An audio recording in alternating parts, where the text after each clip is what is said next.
Muy buenas noches, historiadores. Estamos en esta cálida noche aquí en la Ciudad de México y hoy vamos a hablar de un tema muy padre, muy bonito, el cual pues va a ser muy llamativo para todos ustedes. Ahorita lo comparto, que se va a tratar acerca de las guerras romano-germánicas. Recuerden que ustedes lo eligieron, si no les agradó, pues la mayoría votó por esto. Vale, entonces hoy tenemos con nosotros a nuestros compañeros que ya están siendo una costumbre aquí.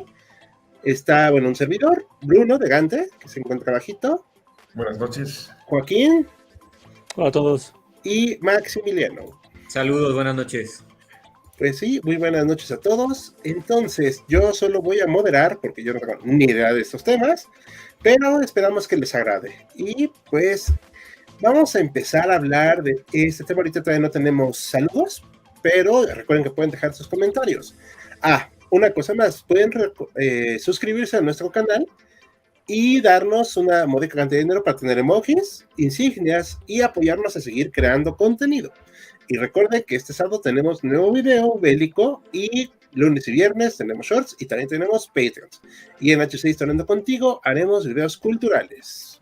Bien, ¿algo más que quieran agregar, compañeros, antes de empezar? No, adelante. Bueno, nada más un saludín rápido acá de Diego de la Cruz. Un buen saludo, HC. Buenas noches. Buenas noches, Diego. Cuarto directo que yo sigo, sí, como dice el bicho Cristiano Ronaldo. Muchas gracias, Diego. Emilio González dice, ok, Ruña, ahí se veía en el chat como que era algún símbolo de YouTube. Pues bueno, vamos a empezar con este tema y vamos a hablar de Gladiador, ¿o cómo va a estar el asunto, Bruno? ¿Tú qué vas a empezar? Pues vamos a hablar de un tema muy interesante sobre los encuentros del Imperio Romano, o bueno, incluso desde la República Tardía, con un conjunto de pueblos bastante interesantes y que no han explorado tanto en la historiografía. Poco a poco se va abriendo paso y que, por cierto, llenó de mucho fervor en su momento los corazones nacionalistas de los alemanes decimonónicos, justamente. ¿Por qué? Porque estamos hablando de los germanos, uno de los pueblos antiguos, o mejor dicho, conjunto de pueblos que nunca fueron conquistados por el Imperio Romano. Y antes de iniciar justamente con esta temática de las guerras romano-germánicas, quisiéramos hablar un poco de quiénes eran estos señores que los alemanes románticos del siglo XIX decían pueblo indómito, que no solamente rechazó a Roma, sino que la terminó derrotando. Aquí tenemos una imagen de una de las peores derrotas que tuvo Roma ya en su crepúsculo. Estamos hablando de la batalla de Adrianópolis. Pero vámonos directo. Hal, ¿puedes ponerme uno de los mapas? Justamente, el anterior. Bien, los germanos, podríamos decir, según investigaciones que han entrado sobre todo en arqueología, que son en cierto sentido primos lejanos o antecesores de los vikingos. ¿Por qué? Porque la gran parte de estos pueblos provienen de lo que es Escandinavia. Hablamos de Noruega, Suecia, Dinamarca y norte de Alemania. ¿Cuándo aparecen? No sabemos realmente. Sabemos que eran indoeuropeos, ¿sí? Que tenían lenguas comunes. Hablamos pues de una época tal vez por ahí del año 1000 a.C. y que se van extendiendo a lo largo del territorio. Recordemos que a Alemania en inglés se le dice Germany y otros países así les llaman, pero no quiere decir que los germanos hayan ocupado el territorio que ocupa Alemania actualmente. De hecho, era mucho más amplio. Se extendía pues desde lo que podría ser el oeste de Francia, pese a que está la costumbre de decir que la Germania empieza en el Rin, pues realmente eso puede ser bastante matizable, porque ya para la época en que los romanos entran en contacto con ellos, mucho más cercano, en tiempos de Julio César, ya había germanos al otro lado del Rin, y al este pues es mucho más complicado. Se llega a hablar incluso de que habitaban tribus germánicas en lo que ahora es Ucrania o incluso Bielorrusia. En su expansión fueron además echando o absorbiendo a un grupo de etnias bastante conocidas de las cuales hemos hablado, que estaban más al sur y que conocemos como celtas. Estos celtas que tuvieron su momento de expansión por ahí del siglo VI a.C., empiezan poco a poco a ser echados de sus tierras o absorbidos por las tribus germánicas. ¿Qué más? Un historiador llamado Peter Heder dice que no se puede considerar el área de la Germania como puramente habitada por germanos. No solo había celtas, todavía residuos de los celtas, sino también una etnia indoeuropea también, pero que no ha podido ser identificada y que fue absorbida, que hubo mezclas, pero que tenía su propia cultura. Retomo la cuestión de la frontera este. Es algo demasiado artificial señalar que había una frontera de Germania, que a partir de tal río, a partir de tales montañas, dejaba de haber germanos. De hecho, los germanos conviven bastante con otras etnias que no son germánicas. Hablamos, por ejemplo, de los carpos, de los dacios, de los sármatas, los alanos, que son ya más iranios, y no solo eso, se mezclan. Incluso participan en mancuerna todos juntos en las incursiones que van a hacer contra el Imperio Romano. El propio Tácito, del que va a hablar ahorita Maximiliano, menciona en su Germania, bueno, a ver, el Rin separa a los galos de los germanos, y al este se separan de los sármatas, pues, y hay duda, dice, pues las montañas y el mutuo recelo. Como ya he mencionado, tal mutuo recelo no existía necesariamente, de tal forma que había bastantes alianzas. Más allá de lo señalado, los romanos hablaron de tribus. Realmente estaríamos hablando de más de 50 entidades, que a veces se juntan, a veces se separan. A veces forman confederaciones más permanentes. Por ejemplo, los francos. Los francos surgen a partir de la fusión de tribus como los brúcteros y los camados, por ejemplo. Los aramanes igual, los vándalos igual. Se van fusionando poco a poco con el pasar del tiempo. Entonces es mucho más complejo de lo que se puede, de lo que normalmente se considera. Los romanos, pues, miraban a los germanos de forma bastante escéptica y no les interesaba tanto estudiarlos, de ahí que haya costado más trabajo interesarse en ellos y entender, pues, en qué consistían. Última cuestión que quiero señalar sobre estos señores es que eran bastante diversos. Había algunos que eran más seminómadas, otros que vivían más sedentarizados en aldeitas desperdigadas, y de ahí teníamos una imagen, Hal, de una aldea germánica, me parece, al principio de la presentación. Si pudieras... ahí, esa mera.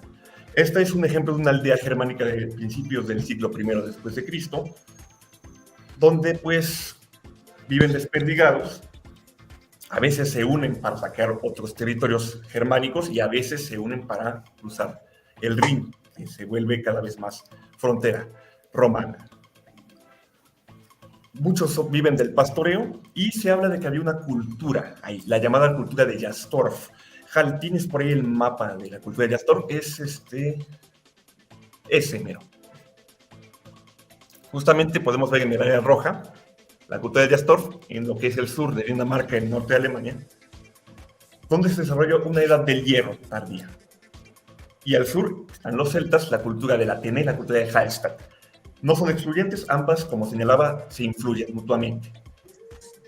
Y para muestra de esta influencia se ha mencionado que los cimbrios y los teutones, tema del que va a hablar aquí Joaquín, podían estar hasta cierto grado celtizados, haber sido bastante influidos por la cultura de la Atene y Hallstatt.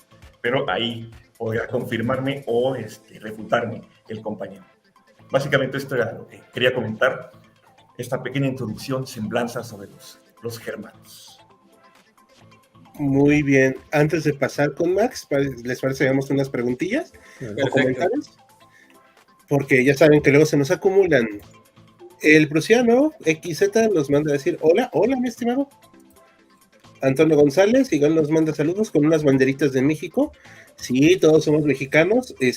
No nos pondremos sombreros, pero somos mexicanos. Sergio Lugo, buenas noches, nuestros patrocinadores. Sergio, no te preocupes, ya mero vamos a tener las insignias, las subo este fin de semana para que puedas exhibirlas. Alejandro Cortés, muy buenas noches. Luis Elvis, tu canal divertido, esos son los uno. Supongo que se refiere a los unos. Probablemente, a lo mejor el corrector le dejó una mala pasada en lugar de unos. Si nos puedes decir bien a qué te referías, Luis, con mucho gusto revisamos. Acted Tour nos dice Maximiliano II de Habsburgo, exactamente. Este no es Chitlan, al parecer. Sí, y a que no nos lo fusilen, con eso está bueno. Ok, pues bueno, vamos a pasar, no sé si quieran comentar algo, chicos, antes de pasar al siguiente punto. No, adelante. Adelante. Perfecto. Comentan rapidísimo esto. ¿Van a hablar de Máximo Décimo Merilio? Ya lo Nosotros- pasamos en las imágenes y creo que va a ser todo lo que hay. Le mencionaremos un poquito más adelante. Sí, un mexicano sin sombrero es como un peruano sin chullo, gorra andina. Aunque no lo crean, no usamos los sombreros, ¿eh? Por lo menos no aquí en la ciudad, ¿verdad?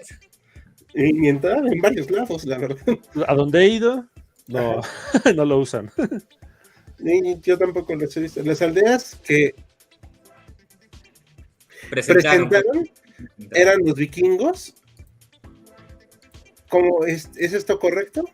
Mira, de hecho, vikingo es un término mal empleado, o sea, vikingo significa pirata en su lengua. Más bien, los pueblos nórdicos, de hecho, son parientes muy cercanos de los pueblos germanos, incluso se llegan a considerar pueblos germanos en sí mismos. Entonces, una aldea nórdica es más o menos igual, o por lo menos muy parecida a una aldea germana de la antigüedad.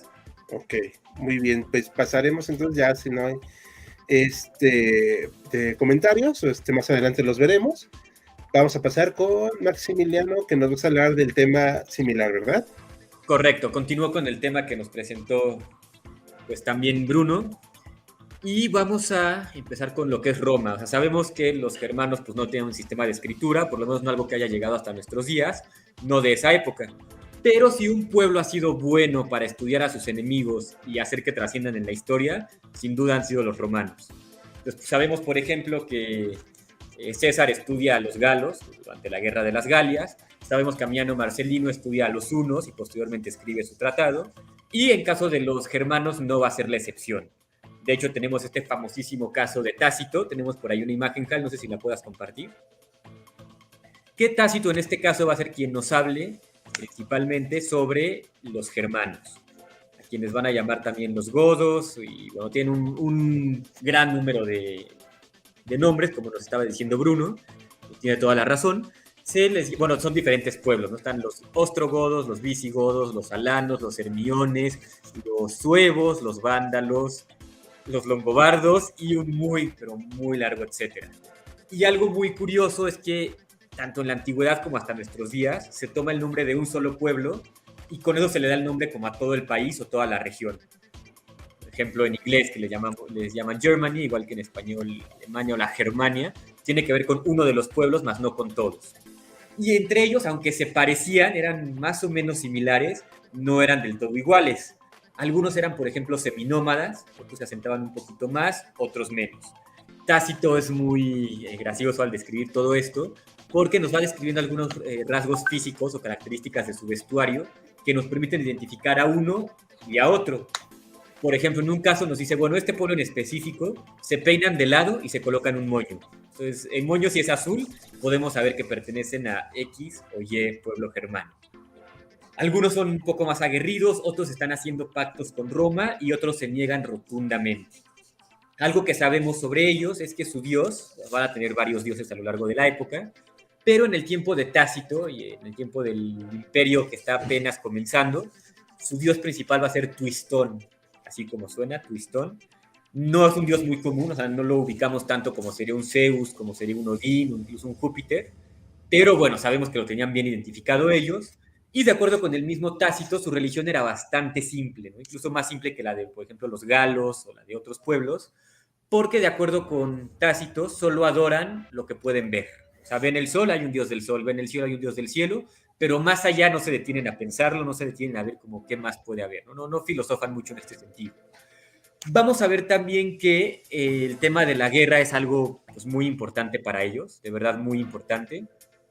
Tácito nos dice que era una costumbre entre varios pueblos germanos que cuando cumplen la mayoría de edad, o por lo menos la edad para ir a la guerra, se dejan crecer la barba.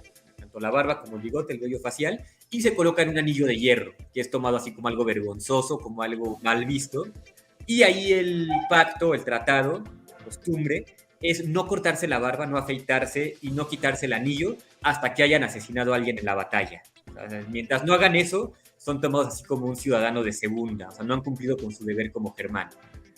Les voy a citar un fragmento de Tácito muy interesante, habla sobre la guerra y sobre el papel del jefe en la batalla. Entonces, abro cita.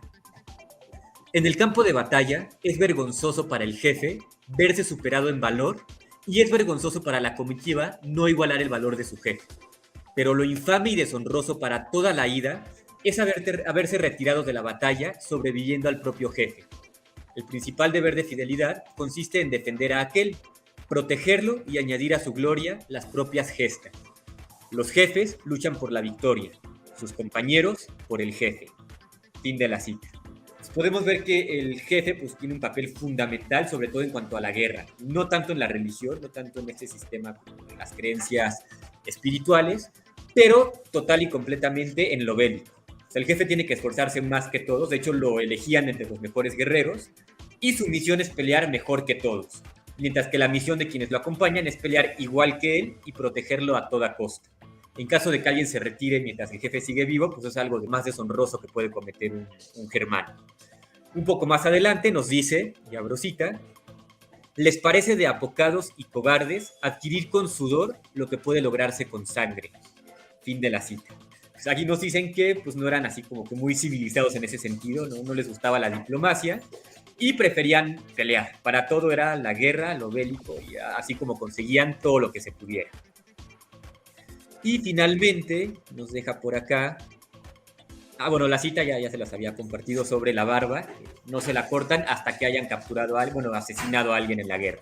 Entonces vemos aquí que la guerra es como su principal razón de ser en la vida, y mientras no guerreen y no maten a alguien en la guerra, pues son tomados como algo pues, no tan valioso como podrían llegar a ser.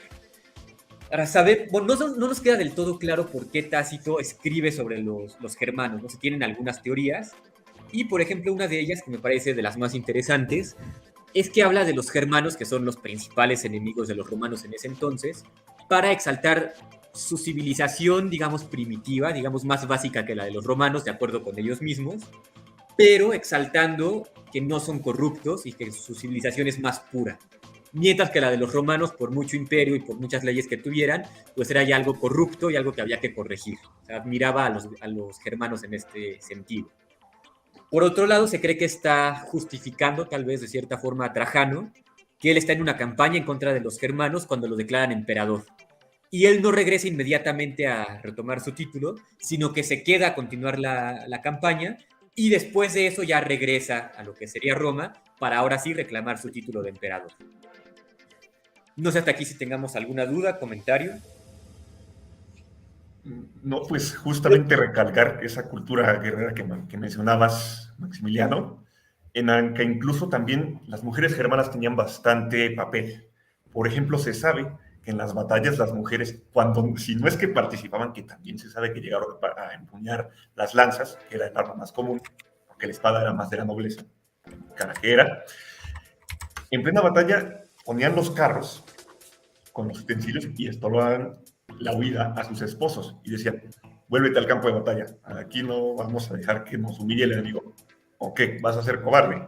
Entonces tenían doble presión, tanto la presión de entre sus propios compañeros guerreros, de sus propias esposas y madres. Claro. En este sentido. Claro, también creo que es muy importante destacar que sí había sí había una clara diferencia entre lo que es el gobierno, digamos, civil y el sacerdocio, ¿no? Sí había un sacerdote, sí había un gobernante y tenían funciones muy bien delimitadas y muy bien estructuradas. Por ejemplo, al jefe le corresponde todo lo que tiene que ver con la guerra, la defensa del territorio y la conquista de territorios aparte, mientras que el sacerdote pues, se dedica a los dioses y es el único que puede castigar de manera física a los germanos. Por ejemplo, la flagelación es algo que ellos veían total y completamente reprobable y el jefe no la podía ordenar. Solamente el sacerdote puede mandar a hacer un acto de esta naturaleza, y no tanto porque el sacerdote lo dijera, sino porque según ellos son los dioses quienes lo están ordenando a través de la figura del sacerdote. Es algo muy importante porque los romanos no tienen esta distinción tan clara, y cuando conquistan parte de la Galia sí mandan flagelar a algunos germanos, ¿no? Que se están portando mal según ellos. Sí. Yo tenía una duda ahí de esta cuestión de la corrupción. Y ahorita pasamos a las preguntas también del público. No se desesperen, déjenlas y ahorita vamos a eso. Cuando decías esto de que eran, o sea, no eran corruptos y eso, me sonó como esta idea del buen salvaje que se ha tenido sobre todo en el mundo occidental. No voy a decir qué civilizaciones para que no empecemos acá con los sombrerazos y aventar los taparrabos y ese rollo, pero sí era eso, ¿no? como idealizarlos. Sí, completamente. Esa es una idea que manejaban mucho los romanos, toda la época imperial. Lo hicieron también, por ejemplo, cuando estalló la rebelión en Britania con la reina Boudica.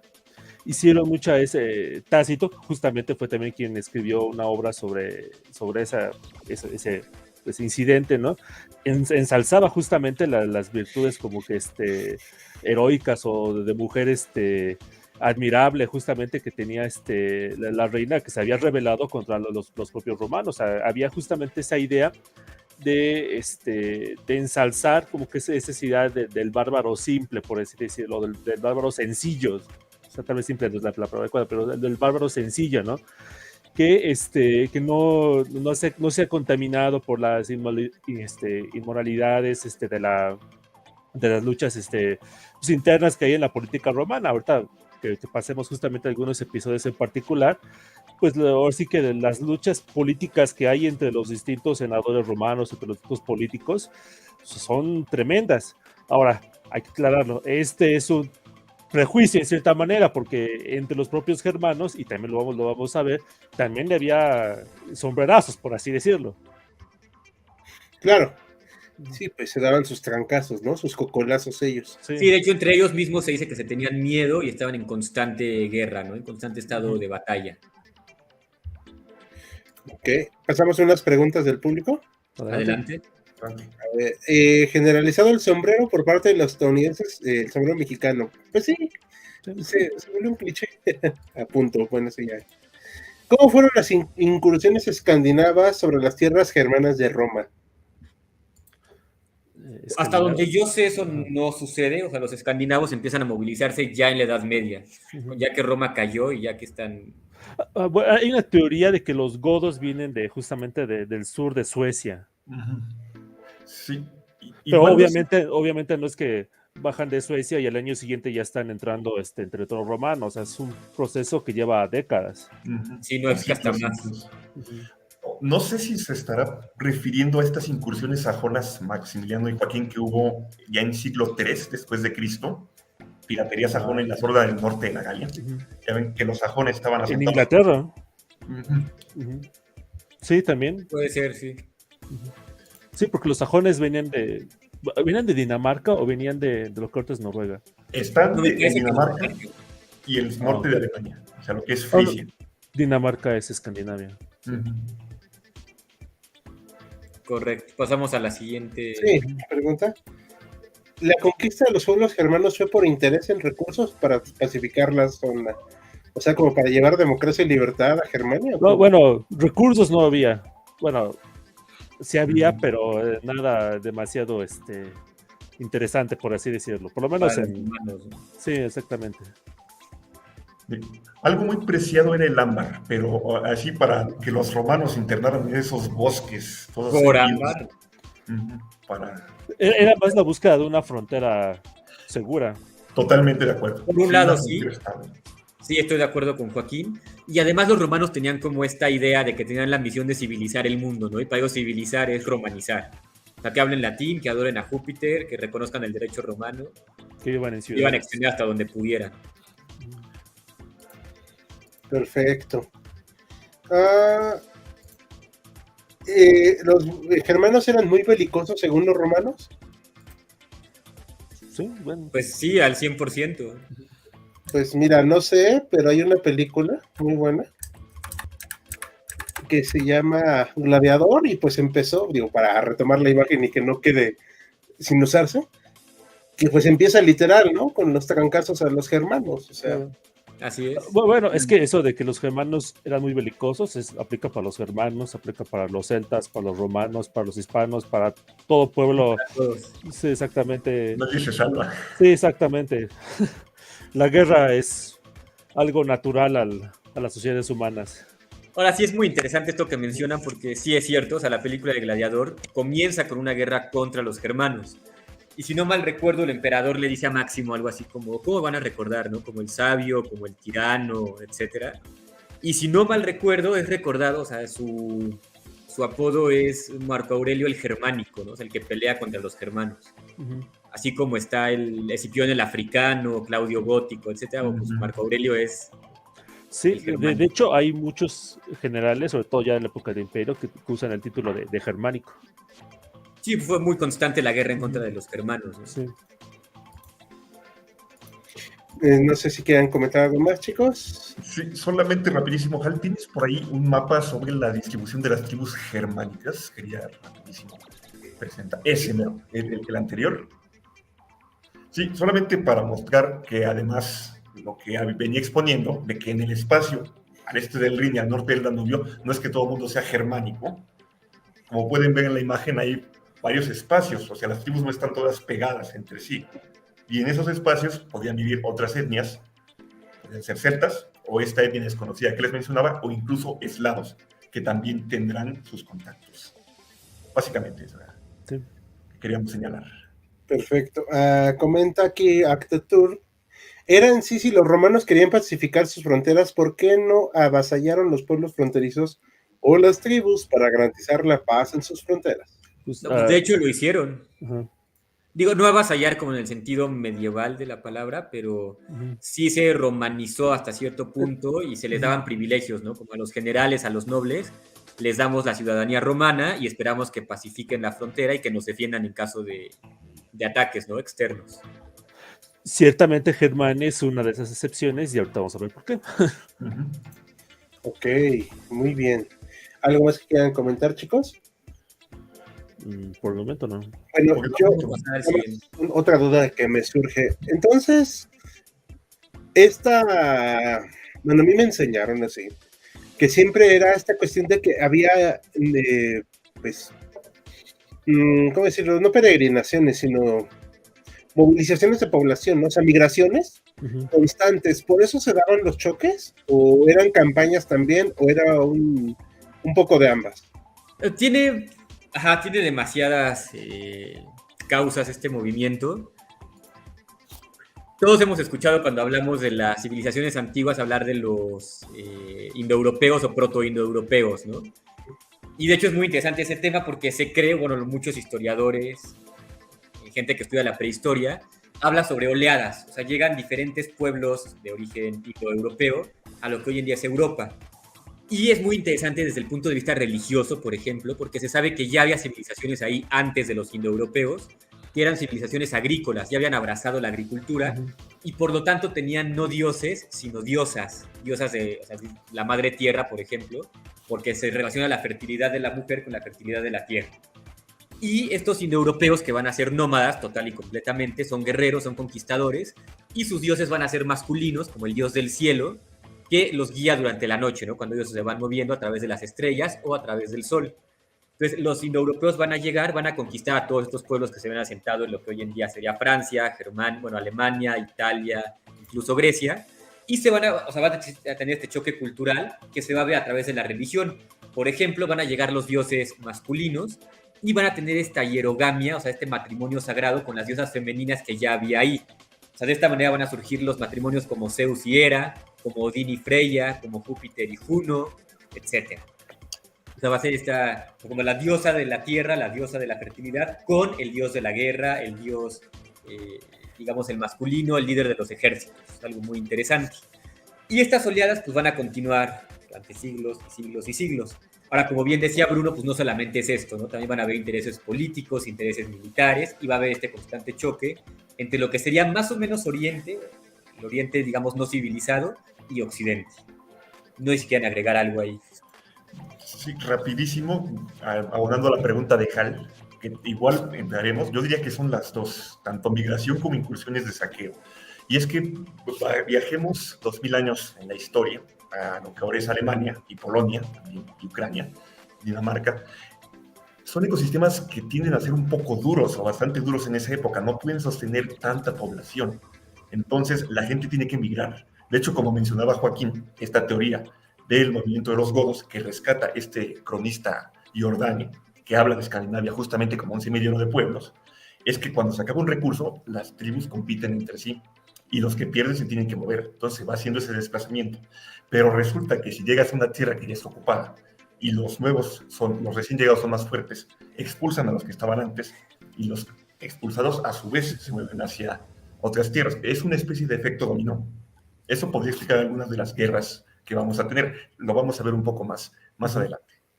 Claro, de hecho, una de las principales, que creo yo, si no es que la principal, las últimas invasiones en el siglo V de Germania a Roma, justamente se van a dar por ese desplazamiento. O sea, hay una mini glaciación, se le llama, cuando se juntan dos inviernos, ¿no? O sea, no hay una primavera intermedia, no hay cosechas, no hay nada que sembrar, que cosechar. Entonces, los hunos se van a desplazar hacia el sur y a su vez van a desplazar a los germanos que estaban ahí. Entonces, por eso los germanos se mueven y atacan Roma, entre muchas otras cosas. Ok, aquí hay un par de preguntas antes de que sigamos, ¿les parece? Okay. Brian Alejandro Torres Vela pregunta, ¿eso fue antes de la antigua Roma o fue el ejército de Roma antes de Julio César, el primer imperio de la Roma? Creo que quiso, según yo lo que comprendí, Brian, pregunta si estos ejércitos fueron antes de César o después de Julio César. Si es así, ¿cuándo fueron? Bueno, el primer contacto que tuvieron los romanos con los germanos fue antes de Julio César. Fue finales del siglo II a.C., era lo que se conoce como la República Romana, pero ya después de eso hubo continuos justamente contactos entre los romanos y los germanos. Ok, digo, la verdad es que no conozco el tema, pero me parece lógico. Ok, y la siguiente pregunta, ¿por qué los romanos no conquistaron toda la Alemania actual como lo hicieron con, bueno, lo que hoy conocemos como Francia, ¿no? Ahorita lo vamos a ver cuando vemos el intento justamente de conquistar Germania. Perfecto, entonces ahorita esa pregunta se queda en continuará. Muy bien. Ok, chicos, pues bueno, ¿qué seguiría del tema? Pues justamente el primer contacto que hay entre los romanos y los germanos. Vamos a ver, avanzar unas diapositivas. No. Esa mera de ahí. Justamente esta es la trayectoria del primer, bueno, la posible trayectoria del primer contacto entre los germanos y Roma. Las primeras partes de la línea, desde donde dice Jutlandia hasta Norella, es pues, bastante su posición. Ya a partir de ahí es un poquito más seguro. Estamos a finales del siglo I antes de Cristo, más o menos en el año 113, cuando una tribu germana, son varias tribus, en este caso la tribu de los cimbrios, se agregan muchas tribus más, la que destaca es la de los teutones, entra en contacto con un pueblo amigo de Roma, que son los nóricos, y por eso la región que vive se llama el nórico. Este es un pueblo amigo de Roma y justamente como están en contacto con los romanos, pues le piden ayuda al Senado de Roma, que era entonces el máximo órgano de gobierno en la República Romana. Roma contesta, manda a un cónsul, el cónsul es el más alto puesto político en Roma, tanto político como militar, y justamente va hacia el nórico para combatir contra los germanos. Antes de que entremos un poquito en contacto qué fue lo que pasó en ese primer contacto, es necesario hablar cómo era la República Romana en ese entonces. Ya para ese momento de la historia ya habían conquistado, por lo menos ya habían derrotado a sus enemigos más fuertes en el Mediterráneo, ya habían vencido a Aníbal, a los griegos, ya habían conquistado buena parte de España.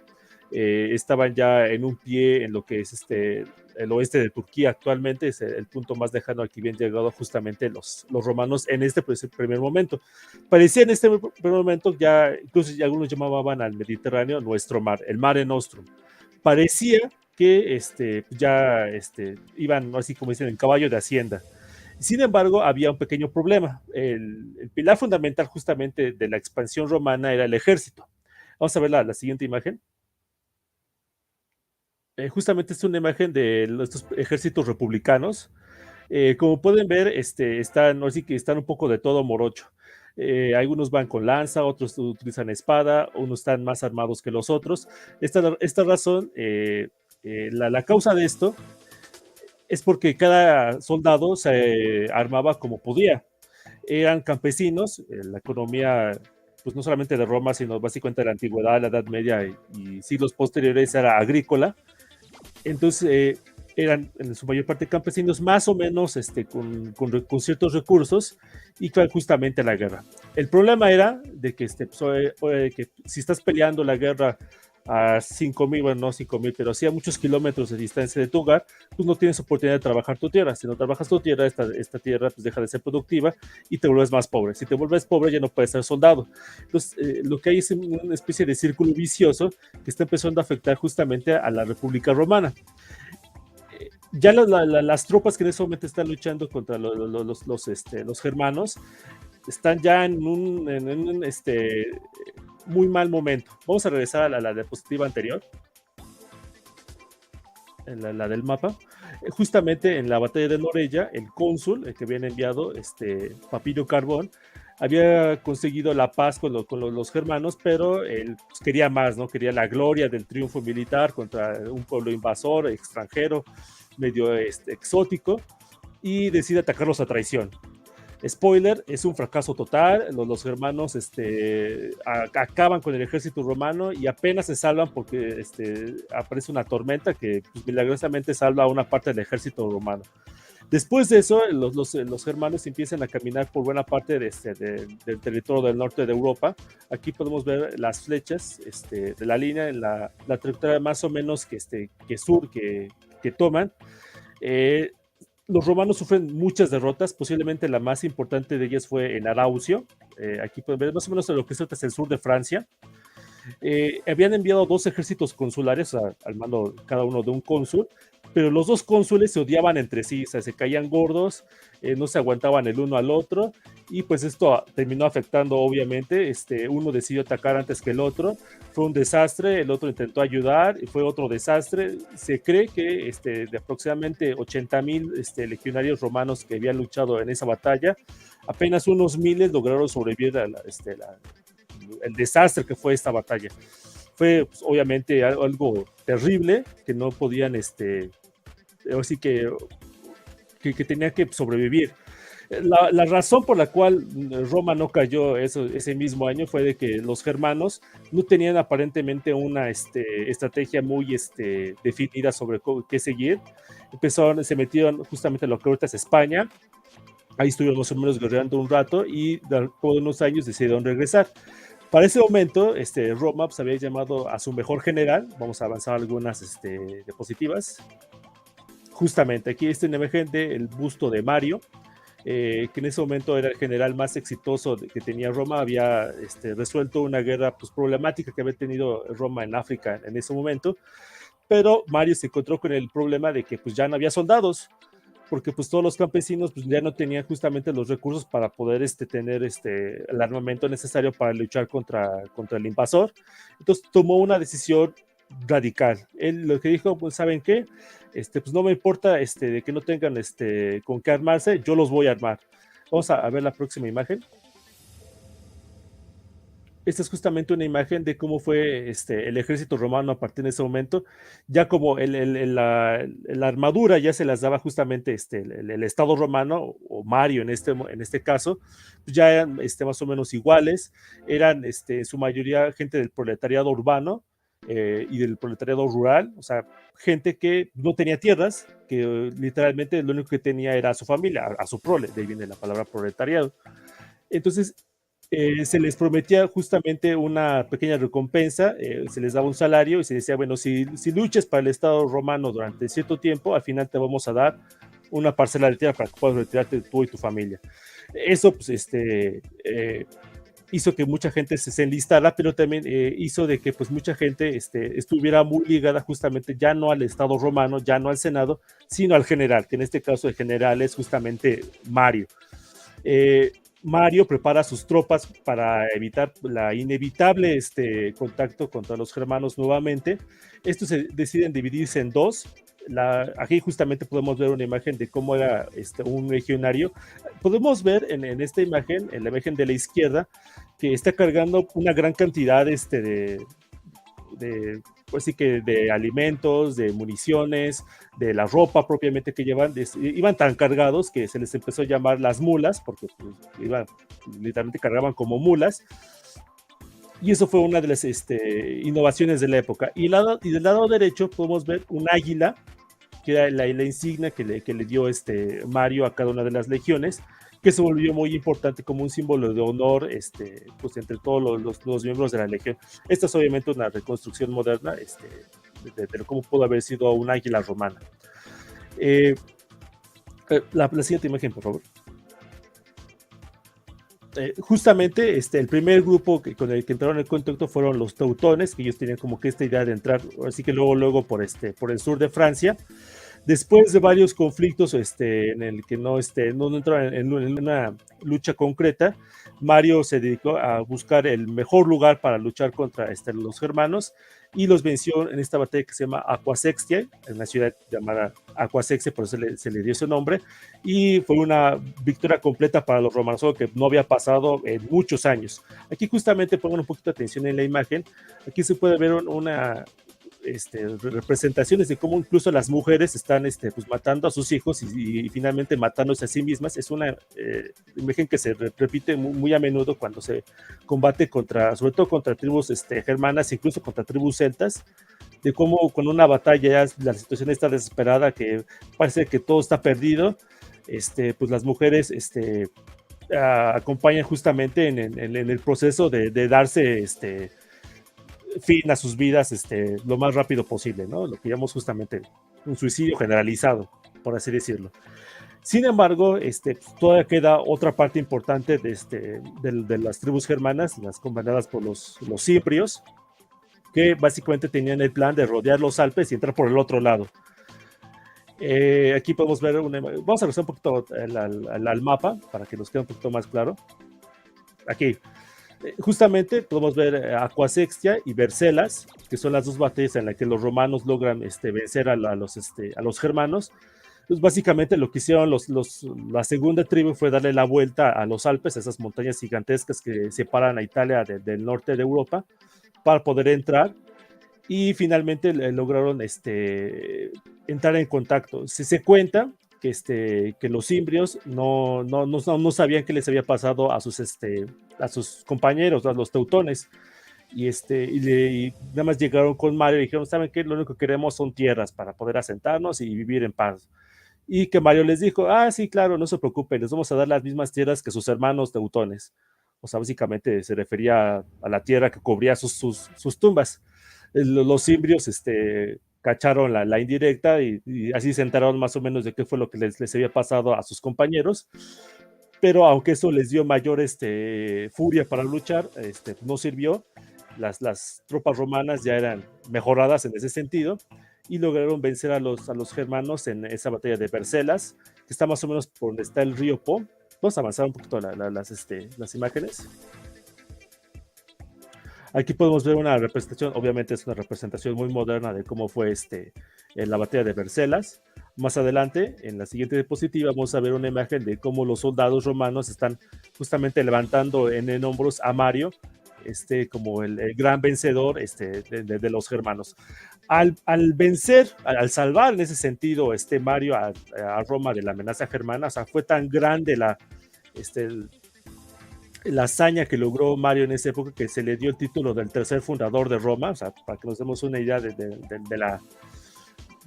logro que le reconocían los romanos a Mario, pero cambió justamente la República para siempre, y desde ese momento se inició un proceso que tardó décadas, pero que culminó justamente lo que llamamos el Imperio Romano. Y este es otro tema que vamos a hablar. No sé si quieran hablar de preguntas que tengan el público. Dame un segundo, tengo que reactivar el micrófono para sí, claro, adelante. Aquí comenta Alejandro Cortés si no existe algún reino como los partos en esta zona. Justamente aquí en este mapa podemos ver, están en el extremo oriental. Lo voy a mover. No, pero es en la zona, lo más al oriente que se puede ver. Perdón, ¿qué es el oriente? No, yo no ubico. A la derecha. Ok. Sí, no. Sí, justamente ahí están los partos, pero los partos, aunque también son un pueblo indoeuropeo, se cuecen aparte. Correcto. Ok. O sea, aquí esta Rosita, o sea, sí alcanzaban a llegar los romanos. Sí, con la máxima extensión del imperio, ¿no? Si no mal recuerdo, con Trajano. Sí. No, con Trajano todavía va a haber más. Esta es la época de Augusto. Con Trajano hay una parte que dice Dacia. Bueno, sí, o sea, llega a la máxima extensión Ah, del imperio. sí, pero aquí en este mapa todavía no forma parte justamente del Imperio Romano. Incluso Sí. llegó a conquistar durante un tiempo el reino de los partos, Trajano. Mesopotamia y Armenia. Sí, Sí, exactamente. Aquí lo que me sorprende por cuestiones geográficas es que llegó hasta Crimea en Ucrania. Sí, aunque bueno, técnicamente, más que romanos, eran un pueblo amigo de los romanos. Era un reino cliente más que estar directamente sometido, era un reino aliado, el reino del Bósforo. Y bueno, la pregunta que hacía el usuario, que si había un reino más o menos unificado al este del Rin o al norte del Danubio, creo que la máxima equivalencia que podríamos hacer es Dacia, justamente, ¿no? Esta, que no es germánica, es geta, es de etnia geta, que tiene dos periodos de auge, uno en la época de Julio César, que es con este rey Budevista, y otro que ya es en época de finales de Domiciano, y con Trajano, que es de Seba. Pero ahora sí que en Germania no hubo. De hecho, ahorita nos va a mencionar Joaquín a un caudillo que intentó hacer algo similar, creo, tal vez, pero finalmente no lo logró concretar. Sí. Ok, está muy interesante. Aquí se reporta Dr. Lycan, ahorita no hay más preguntas, pero no sé si tengan algún comentario ustedes, compañeros. No. ¿Algo más que quieran comentar de esta situación de los germanos? No, fue el momento. Pues no, por lo pronto creo que no sé tú, Hal, si tengas alguna duda o comentario hasta aquí. Más bien más que una duda, es un comentario, como dicen en los molestos, es en las pláticas, ¿no? En los conversatorios. Oye, bueno, ya hablando muy en serio, aquí me salta esta representación de los romanos republicanos, ¿verdad? Sí. Bueno, yo tengo mi ignorancia en cuanto a esta idealización de Roma así como ya muy imperial.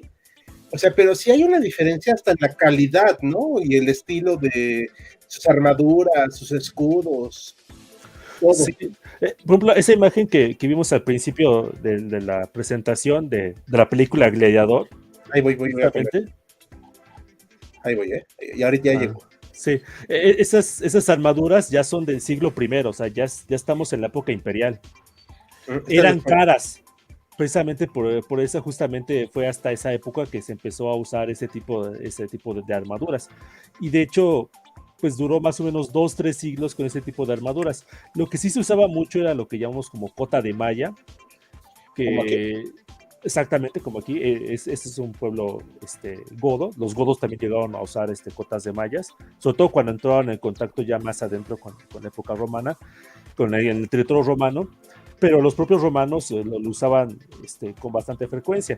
Eran también caras, pero no tan caras como las otras armaduras.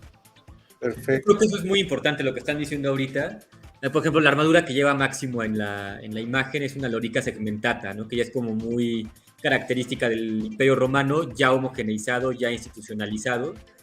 Máximo, esas guerras tienen lugar como entre el 180 a 190 después de Cristo, siglo II, y algo muy interesante también es que la palabra soldado, como tenemos hoy en día, viene de sueldo. O sea, son militares a los que ya se les está pagando de una manera regular y homogeneizada. Que es algo muy importante y es uno de los grandes aportes del Imperio Romano pues a la cultura militar. Yo quería añadir que es muy curioso que se haya terminado imponiendo, bueno, no imponiendo, sino popularizando mucho esta imagen del soldado romano ya del Alto Imperio. Es bastante curioso porque, como mencionó Joaquín, no usaron ese uniforme por tanto tiempo. Sobre todo porque mencionaba, pues, la lorica segmentada es bastante cara.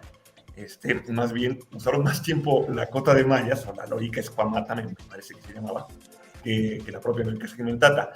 Y los cascos, los famosos cascos, que luego los vemos ahí en algunas producciones norteamericanas de la caída del Imperio Romano, usando los mismos cascos de tipo gálico por el nombre, porque los romanos lo adaptan de los galos, son bastante adaptativos del equipo de los pueblos que vencen con los que se encuentra. Pues bueno, para la dramatización está bien, pero pues ya siendo realistas, pues no usaban ese casco, usaban mucho más cerrados. Y creo que eso también lo podemos puntualizar mucho o incluso enfatizar, porque en producciones cinematográficas solemos ver a mucha gente peleando sin casco, ¿no? Así, yendo a la batalla sin protegerse. Y eso es de verdad muy, pero muy extraño que llegara a pasar tanto en la antigüedad como en la Edad Media. Créanme que nadie se aventaba a pelear sin un casco, ¿no? Que los protegiera, aunque sea mínimamente la cabeza. Excepto, como podemos ver, que nos describen a los germanos que peleaban incluso desnudos, ¿no? Entonces sí es algo que llama mucho la atención. Por lo menos a los romanos les llamaba la atención, ¿no? No solamente sin casco, sin armadura, sino incluso sin ropa. Ok, me parece muy bien decir eso. Es que, bueno, uno que no está instruido en este tema, se va con esta idea, ¿no? Pues sí, de la meca del cine, así, el género peplum del cine, el cual muestran a la Roma acá grandiosa, ya majestuosa, pero se nos olvida que es un proceso de, ¿qué? ¿Como 800 años? Sí, Sí, Más o menos. más. Sí, o sea... Depende de cuál quieras poner el corte. Bueno, sí tienes razón. Bueno, supongamos que es 600 años, digo, para ponerlo más en contexto. Y aún así es más del tiempo que tiene vivo México. Sí. Entonces, sí, es muy interesante ver esto, o sea, el cambio tan grande. Ya tenemos más preguntas, si les parece bien. Sí, vamos. La capitalista nos saluda, buenas noches, hace un rato no te veíamos, muchos saludos. Una pregunta, vale, con la lógica, con la palabra con F, porque luego se enoja YouTube. ¿Mussolini nunca debió hablarse con Don Bigote porque sus pueblos fueron históricamente rivales? Es una pregunta interesante. Yo creo que habría que matizar, o sea, efectivamente fueron rivales, pero creo que hacen alusión como a estos orígenes primitivos, ¿no? Orígenes heroicos, míticos de cada pueblo, que en el caso del canciller alemán, pues serían los germanos, y en el caso de la persona que empieza con M, serían precisamente los romanos, ¿no? Sí. Dato, tenía su nombre de un famoso prócer latinoamericano. Sí, Ay, no. su papá era admirador de ese prócer, por eso le puso el nombre. No pude evitar el chiste, disculpen ustedes. Con Picayelo. Por cierto, Max, digo, ahí, y comentario en general, el Mussolini no es problemático con YouTube. No, puedo decir Benito Mussolini. Sí, es tan poco respetado que no le Que importa. YouTube lo tuvo en cuenta. Ajá. Es más problemático hablar del propagandista del señor del bigote que de Benito Mussolini. Así. No es lo suficientemente ofensivo como para censurarlo, entonces. Es que al final lo hicieron piñata y pues ya no le tienen respeto. Pero sí, o sea, algo muy interesante de Benito, ese chiste de lo del prócer de aquí, ¿no? Sí. Es que él sí tomó esta idea de Roma en cuanto a algunos estilos, ¿no? A la fascia, al águila, pero se quedó muy corto en toda su mitología, por así decirlo. O sea, le faltó carnita a su idea, a mi parecer. Pero bueno, ahí es una cuestión para otro día. Pero claro, eso de los rivales, es que también, ahorita me acordé, y ahorita pasó otra pregunta, de cuando Francisco Franco hablaba de los españoles de hace miles de años. O sea, esta idea anacrónica de decir, es que ya éramos españoles de antes, como Mussolini, ¿no? Ya éramos italianos desde antes, o el señor del bigote, ya éramos alemanes desde antes, cuando ese concepto es algo extremadamente moderno. Sí, es que en parte es como una idea un poco simplista, de que como esos pueblos vieron a lo que ahorita es mi país, pues son mis ancestros. Y eso no solamente, o sea, le pasa a los alemanes, a los franceses, a los mexicanos nos pasa, no nos hagamos. Creo que lo único que no le pasa son a los Estados Unidos por cuestiones pues, bastante obvias. Ajá. Pero, o sea, creo que en general, los egipcios también, iraquíes, iraníes, en general, tienden a asimilar automáticamente a los que vivían justamente hace milenios, incluso, como sus ancestros directos. En este punto hay que ser muy claro, o sea, por ejemplo, los franceses, o sea, tienen más en común con Julio César que con los celtas, actualmente. Los germanos, los alemanes tienen más en común con el Imperio Romano que con los pueblos germanos que vivían en este momento, y así podemos pasarnos con muchos otros pueblos pues a lo largo de todo el mundo.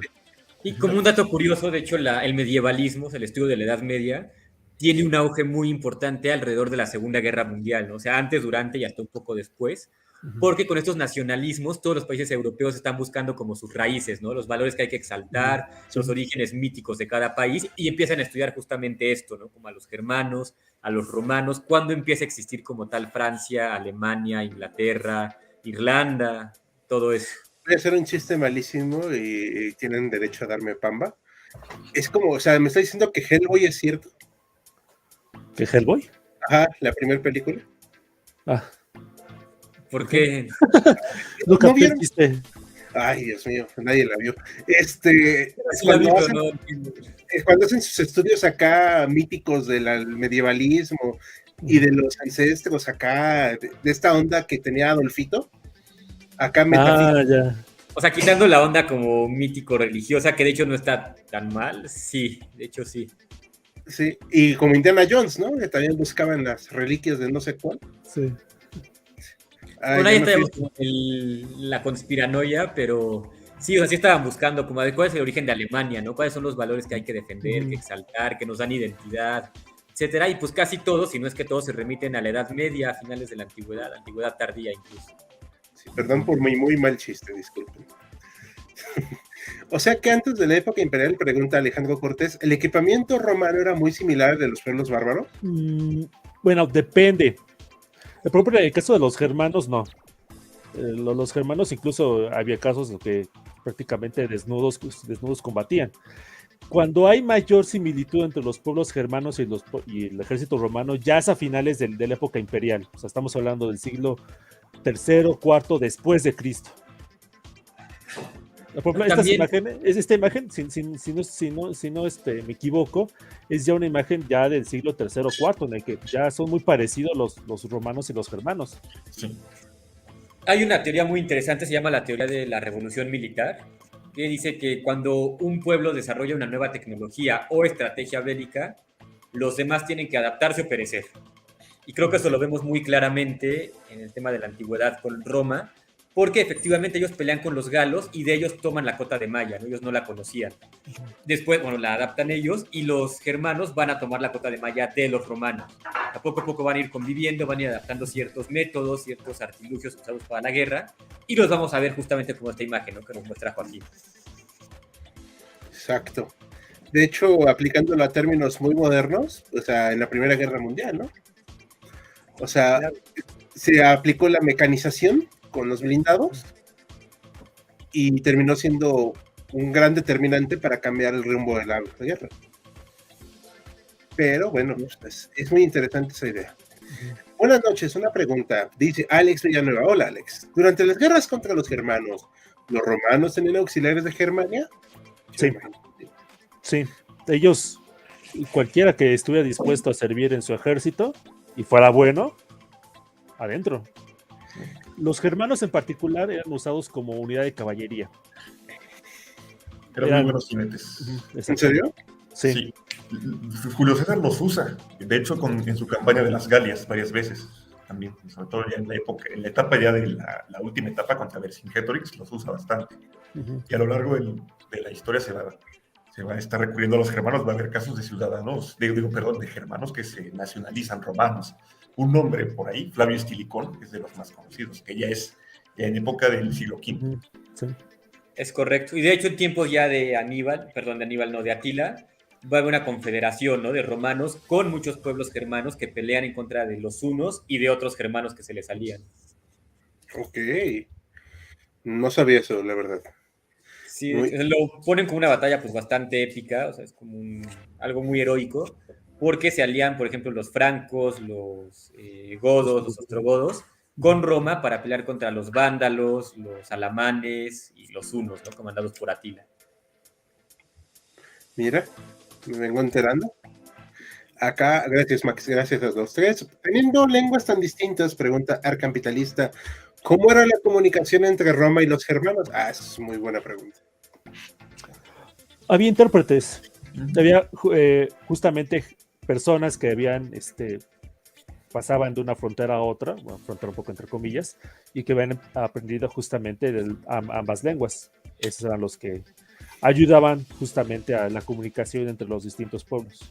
O sea que lo que hizo Cortés acá en este lado del charco no es nada extraño. Sí, no. Para nada. Y era más fácil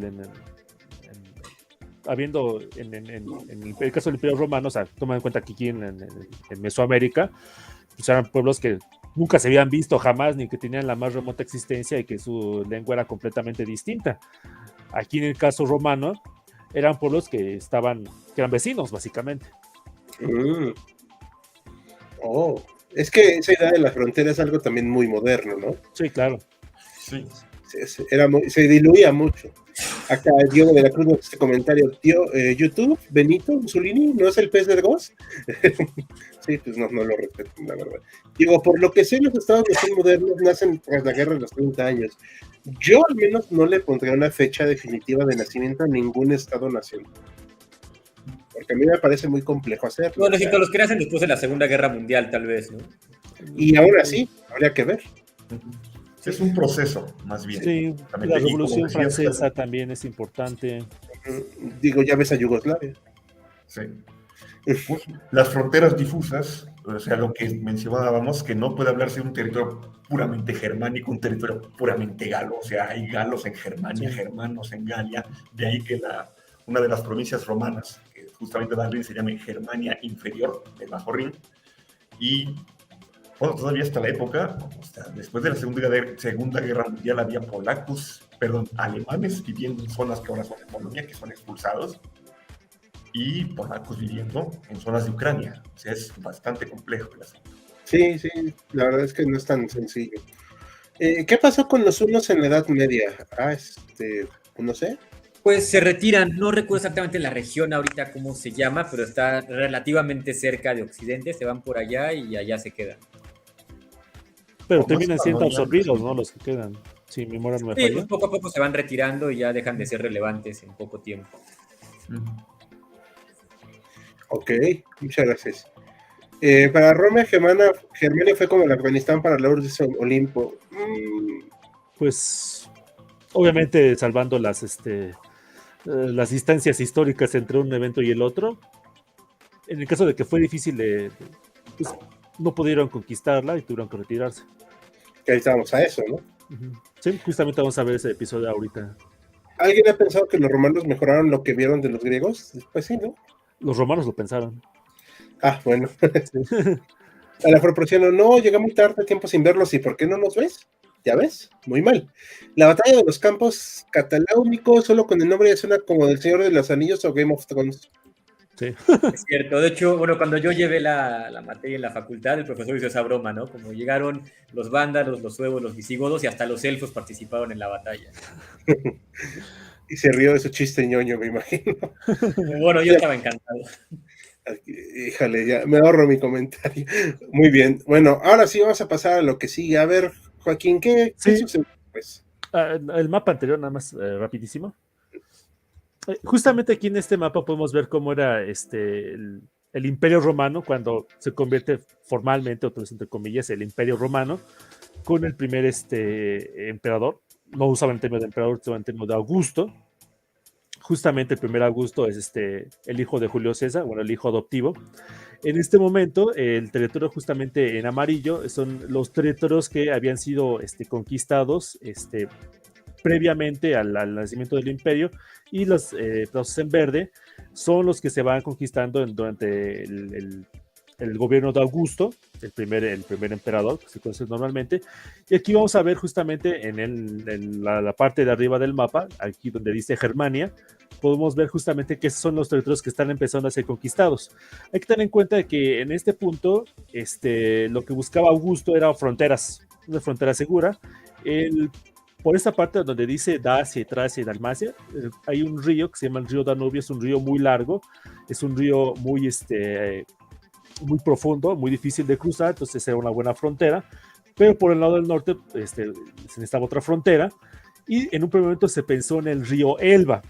Aquí obviamente no se ve, vamos a tener que verlo más adelante. Vamos a ver más adelante cómo está esta situación del río Elba como una posible frontera del Imperio Romano. Pero antes de ello vamos a ver una imagen más adelante. Siguiente imagen, por favor. Esta es la imagen del primer emperador Augusto, el hijo adoptivo de Julio César. Adelante. A su dinastía se le conoce como la dinastía de los Julio Claudios, porque eran dos familias, los Julios y los Claudios. Esta es una súper resumida la línea. La dinastía Julio Claudio es más compleja que ver Juego de Tronos por la cantidad de personas que hay involucradas. Pero aquí hay algunos nombres importantes que es importante tomar en cuenta. Abajo de Augusto podemos ver que dice el nombre de Tiberio y Druso, eran los hijos adoptivos de Augusto, se casó con la madre de ellos, y uno de ellos, Druso, tuvo un hijo que se llama Germánico. Ahorita vamos a ver la próxima imagen. Estos son importantes porque fueron justamente, el de la izquierda es Germánico y el de la derecha es Tiberio, porque fueron varios de los generales muy importantes justamente en este proceso de la conquista de Germania. Ahora sí vamos a ver a la izquierda, la diapositiva anterior, quiero decir. No, donde hay un mapa de Germania. No, entonces está más adelante. A este mero. Justamente, este mapa es lo que era Germania en ese momento. Como se pueden ir dando cuenta, si más o menos conocen esa zona de Europa, no es exactamente a lo que es a la Alemania moderna, sería más bien lo que sería, un poco guardando las proporciones, la Alemania federal, un poco guardando las proporciones para que nos demos más o menos una idea de qué es lo que estaban buscando. Este pedazo amarillo se puede ver que por un lado a la izquierda está un río, es el río Rin, y por el otro lado está otra línea azul, que es otro río, justamente el río Elba. La idea que tenían Augusto, los romanos en este momento, era construir la frontera en el río Elba para pues, futuras incursiones o lo que pasara. Más o menos la dinámica que seguían en este momento las conquistas romanas o las expediciones romanas iban, combatían contra unos pueblos germanos, hacían pactos y se regresaban en invierno a ¿cómo se dice? A regresar en la seguridad de las fortalezas que estaban a lo largo del río Rin. Era más o menos la dinámica que seguía en ese momento. Más o menos esta dinámica empezó más o menos en el año 10 antes de Cristo. Durante unos 15 años las cosas parecían ir relativamente bien, cuando justamente empiezan a estallar un problema serio en el Imperio Romano. Y no es en Germania, es en Iliria, lo que más o menos es Yugoslavia. Bueno, iba a decir lo que ahorita es Yugoslavia, pero ya no existe Yugoslavia, así que lo que sería más o menos Croacia, Eslovenia, Serbia, la zona de los Balcanes, está ahí una rebelión muy importante. Los romanos tienen que sacar legiones de todos lados, envían más o menos 100,000 hombres a luchar contra los rebeldes en Iliria, porque está muy cerca de Roma, y posiblemente una de las zonas que está que le quitan legiones es justamente Germania. Se quedan ahí 3 legiones al mando de un gobernador llamado Varo, que más que un militar era un administrador. Uno de sus ayudantes era un auxiliar germano de la tribu de los queruscos, era un príncipe. Vamos a ver la próxima imagen. Justamente, esta es una imagen obviamente moderna. Curiosamente no tenemos una imagen que sepamos que sea de él. Este señor se llama Arminio, luchó con los romanos durante muchas guerras, y en esta época justamente fue a la zona de Germania un poco a ayudar a Varo a gobernar la zona. Sin embargo, Varo cometió muchos errores. Ahorita ya no voy a abundar en este punto. Cometió muchos errores y eso ocasionó un gran malestar entre los germanos, pero ahora sí, como dicen por ahí, Varo ni enterado, ¿no? O sea, él pensaba que las cosas iban bien, en parte porque este señor Arminio era uno de sus amigos, uno de sus más cercanos confidentes. Decía, no te preocupes, está todo bien.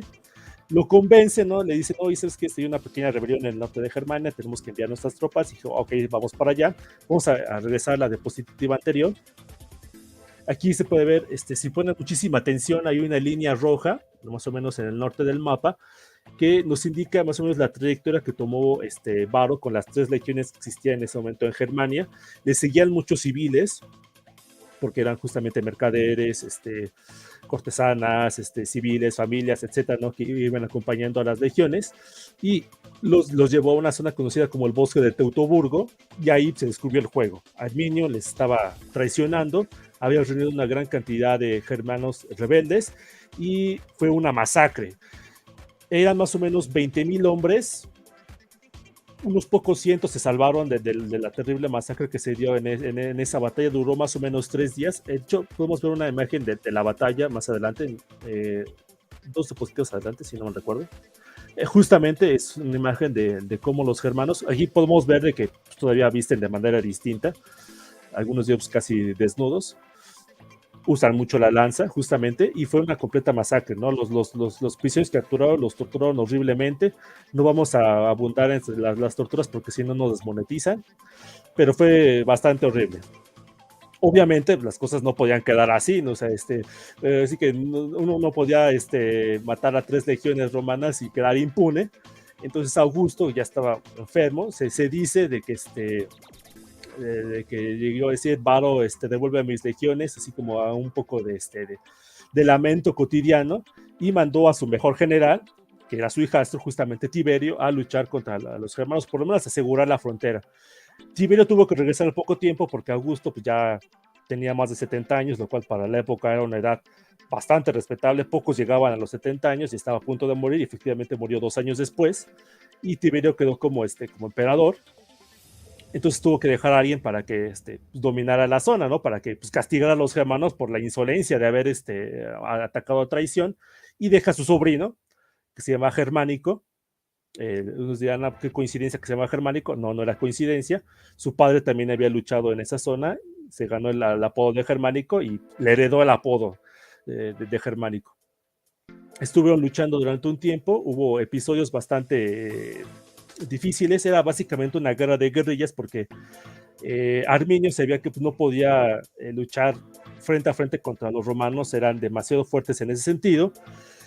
Hubo un momento en el año 16 después de Cristo, 2 años después de que entrara Germánico, y que finalmente logran una batalla más o menos campal en un poblado llamado Idistaviso, que no estamos seguros de dónde es, posiblemente cerca de un río, es lo único más o menos seguro, en el que le dio una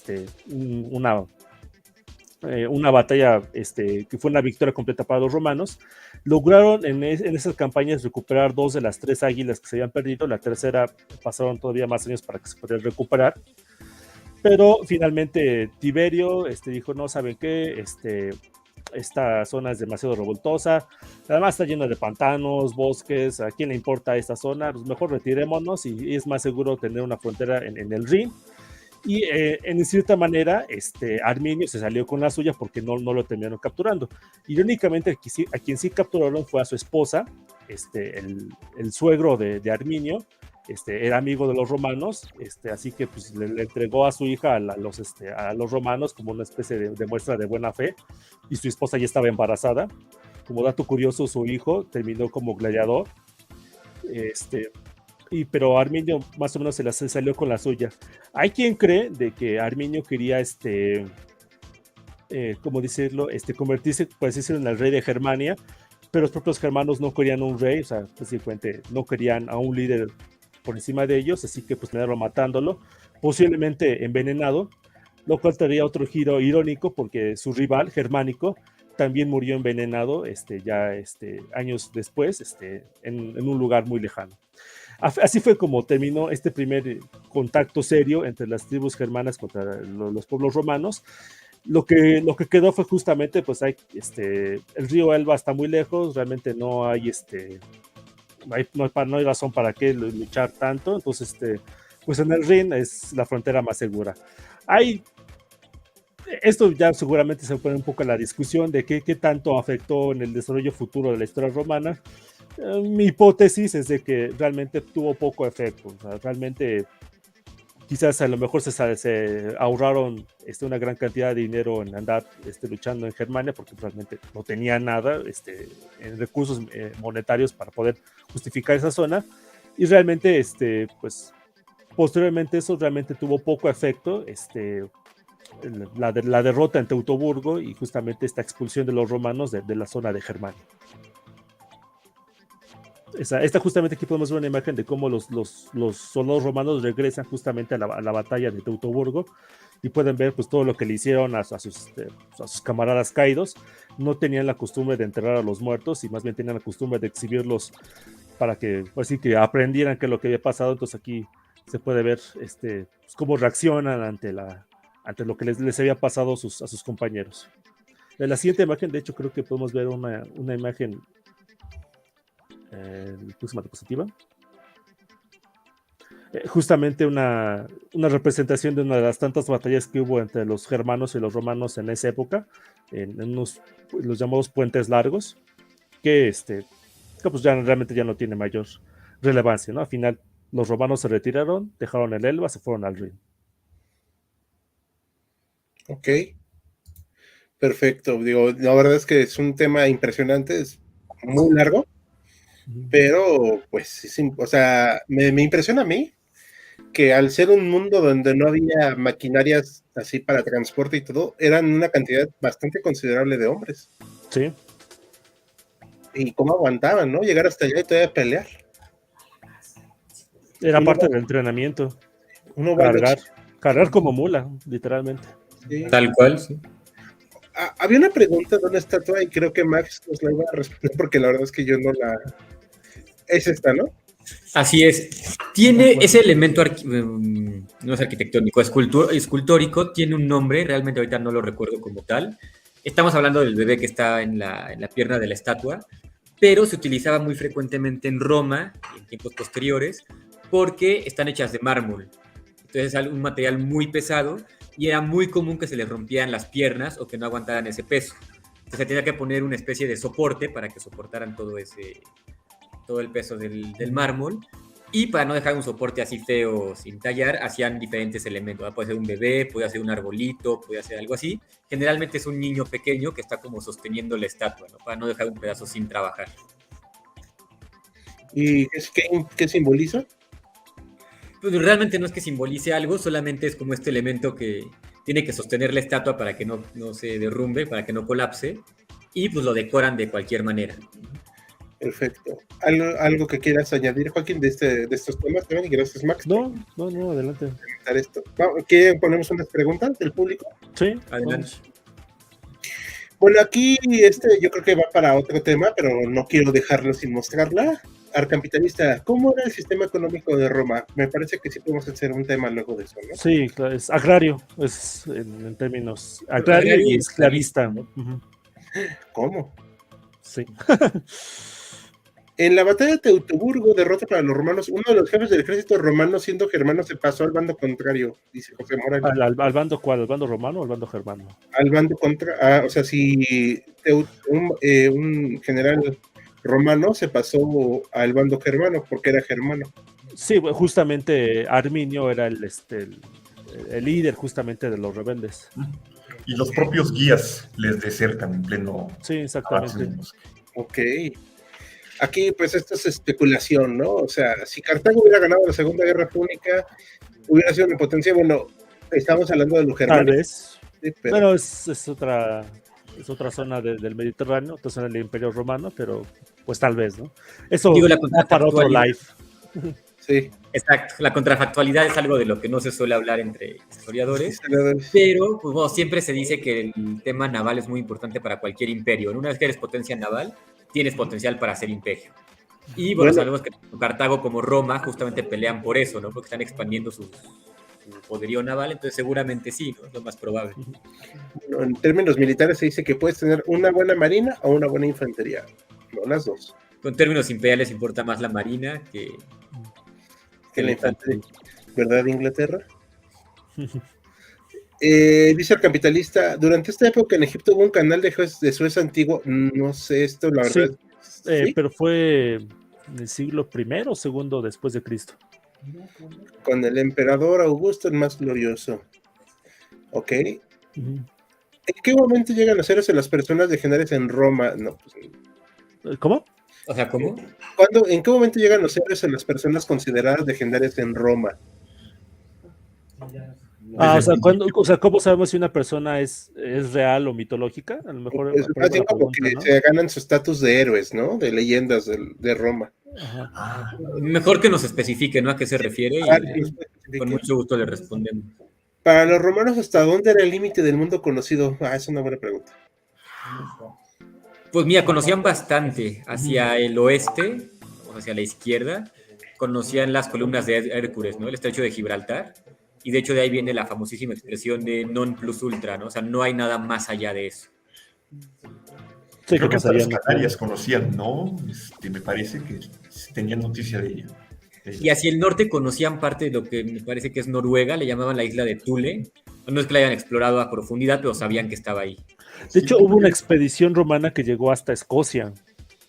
Agrícola. Con Agrícola, ¿no, Ajá. Joaquín? Sí. Y me parece que Druso, el que empezó la conquista temporal de estos territorios al este del Rin, llegó a circunnavegar la península de Dinamarca. Sí. Exacto, hacia el oriente por Alejandro conocían, bueno, no conocían, pero sabían que existía la India, o sea, sí tenían más o menos nociones. Posiblemente sabían que existía China, aunque pues, las relaciones eran pues, muy difíciles. Toman en cuenta la lejanía. Uh-huh. Ok, interesante. La verdad es que yo sabía que conocían China, pero al menos de nombre. Sí, tenía el nombre de Ceres, si mi memoria no falla. Sí, de hecho un profesor nos comentaba, digo, yo no conozco la fuente, pero se dice que en Alejandría, para la biblioteca, se les pedía a manera de impuesto, pues un documento, ¿no? De la cultura a la que tú pertenecieras. Y se dice que se tenía un pergamino, un papiro de origen chino. Entonces es posible que los romanos tuvieran igual ciertas nociones sobre los chinos. Ok, A través de los griegos, obviamente. perfecto. Gracias. ¿Qué reinos fragmentados del Imperio Carlomagno fueron conquistados por Roma? Pues no tengo ni idea. Entonces, Carlomagno. Del No, Imperio Carlomagno es más posterior. Sí, Tal vez quiso decir Alejandro Magno. creo que también, sí, yo lo que pensaba. Sí.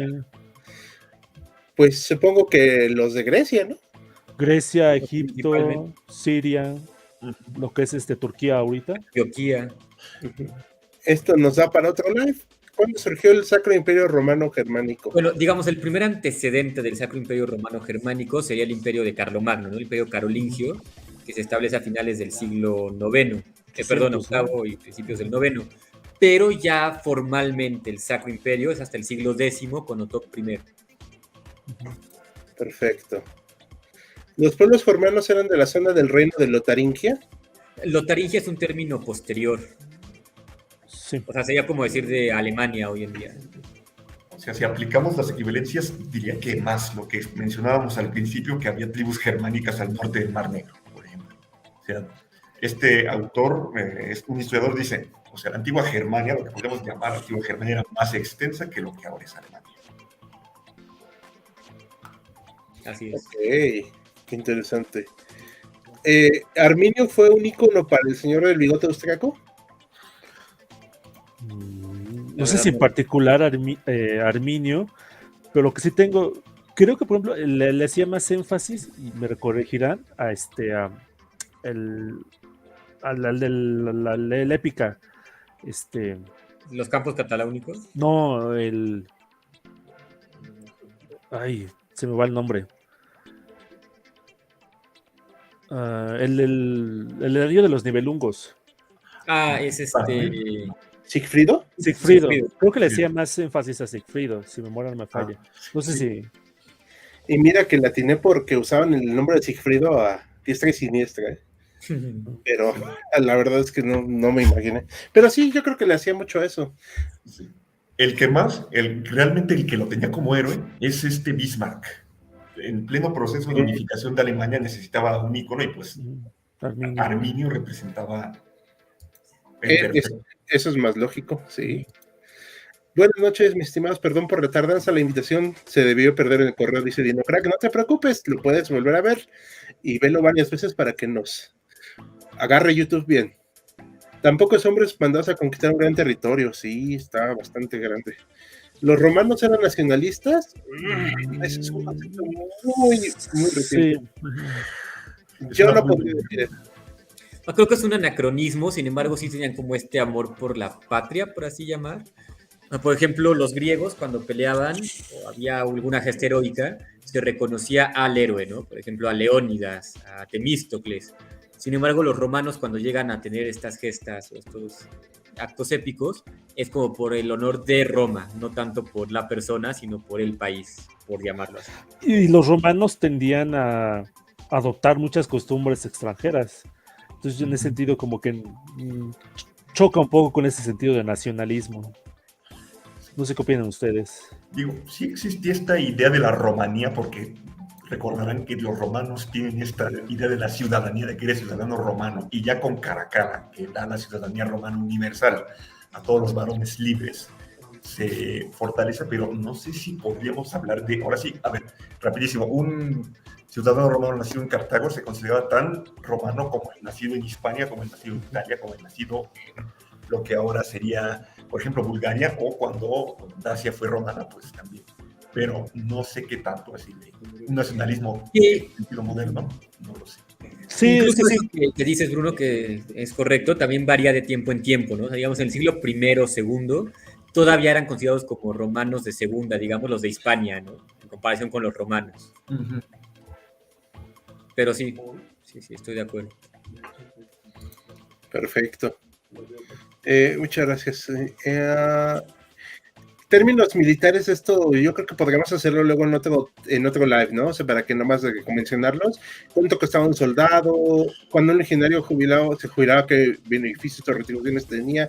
Digo, dudo que tuviera afore, pero pues... No, lo que tenía era pues un guardadito, o sea, parte de la paga se guardaba justamente para el momento del retiro, y al momento de retirarse se les entregaba una parcela de tierra. Esto estamos hablando ya justamente a partir de este momento, ¿no? Con Mario en adelante fue que se empezó a adoptar este tipo de medidas, ya con Augusto y los demás emperadores se sistematizó más. Aquí ya no no mal recuerdo, a los generales les iba como bastante bien, ¿no? Si habían sido exitosos, cierto, sus tierras eran considerables. Y si eras auxiliar, es decir, no legionario, no ciudadano romano, sino alguien provinciano que no era considerado ciudadano, pero te metías al ejército, cumplías 25 años de servicio, ya eras ciudadano tú y tus hijos. Tenías igual tu guardadito. No era nada mal. Uh-huh. Ya nos replanteó la pregunta, Luis. ¿Qué personajes históricos considerados leyendas vienen de este tiempo romano? Ya. Pues no, ya todos son bastante históricos, o por lo menos tenemos bastante seguridad de que existieron. Okay. Sí. De hecho, a los romanos se les reconoce por plasmar muy rigurosamente su historia.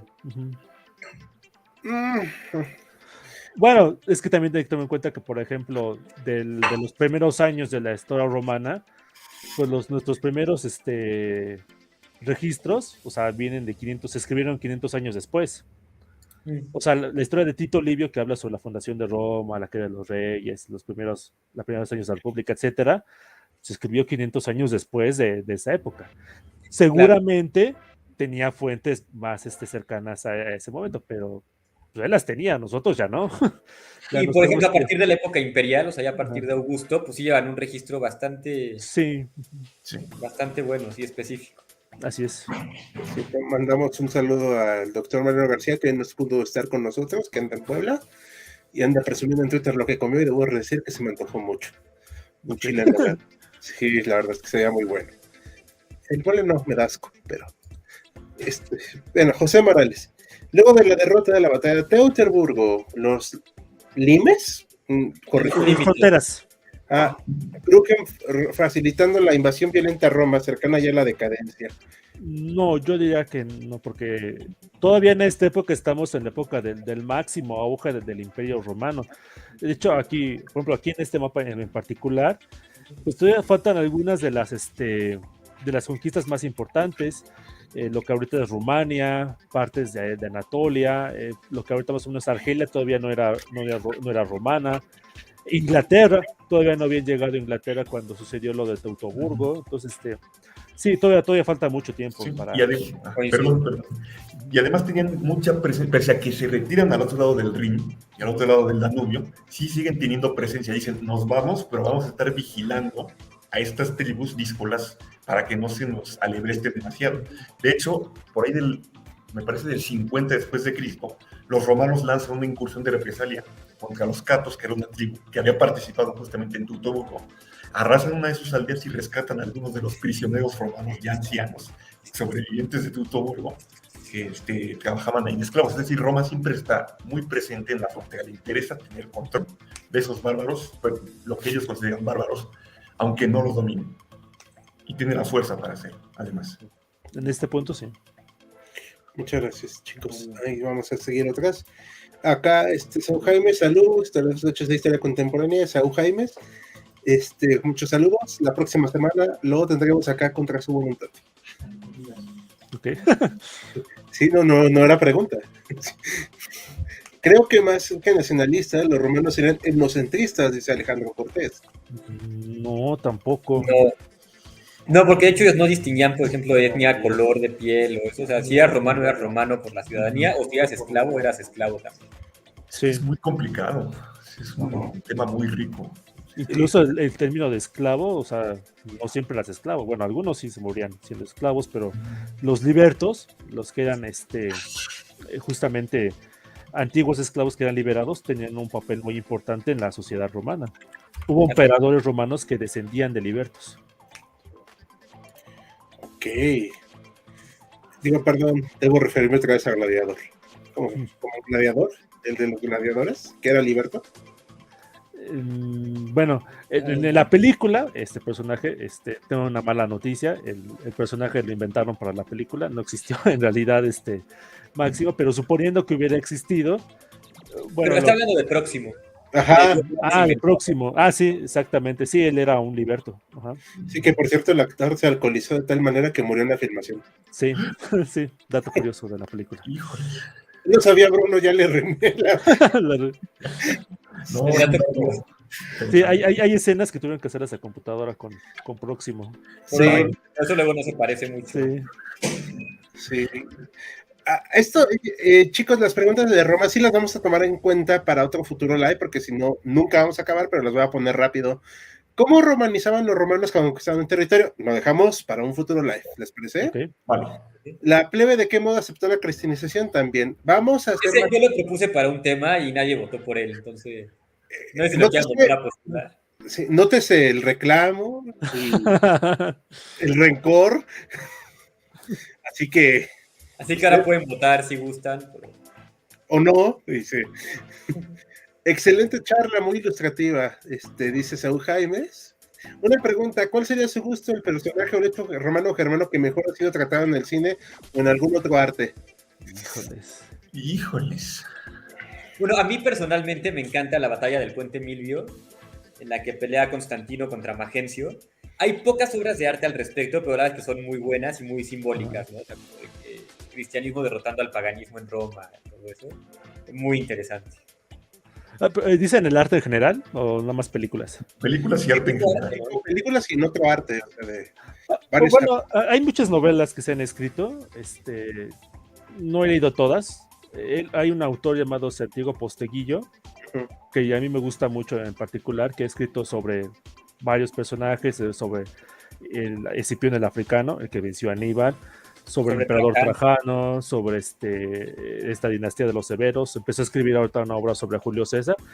Creo que tiene sus fallas, ciertamente, pero es bastante bueno. Muy bien. Hay el género de cine peplum, que es el que representa mucho esto de Roma. Ajá. Que teníamos un video eso al respecto en HC, pero como pues no se pelaba mucho el aspecto cultural, es un reclamo abierto, de hecho. Entonces, pues lo quitamos, ¿no? Pero próximamente retomaremos esos conceptos para, en HC Hablando Contigo, darle cabida a estos temas. Okay. Pero sí, me parece que a mí la que más me gusta obviamente es Gladiador, pero pues por lo épico, o sea, la verdad. Sí. Sí. Y por el soundtrack. Pero digamos que no retrata un hecho histórico romano, ¿no? Porque Cómodo muere de otra manera totalmente. Sí, ciertamente. Pero bueno, entiendo el punto. Sí, pero es buena película, es cierto, ¿no? Sin pero duda, no es muy fiel históricamente. Se toma sus licencias, ¿no? Sí, se toma muchas licencias. Igual la BBC, sus docudramas me parece que son también bastante aceptables. Sí. Digo, igual tienen sus licencias, igual tienen que sintetizar mucho y hacer también algunas, entre comillas, inexactitudes, pero como introducción. Hay de hecho en Netflix una docuserie, no sé cómo llamarla, igual también sobre el Imperio Romano, que toma ahí unos eventos. Es aceptable, buena, se deja de ver. Sí. Como se darán cuenta, somos un poco exigentes. Sí. Sí. Hay una expresión que escuché, dice Arcapitalista, y quisiera saber su opinión. ¿El socialismo acabó con Roma? ¿Perdón? No. Anacronismo total. Sí, ¿no?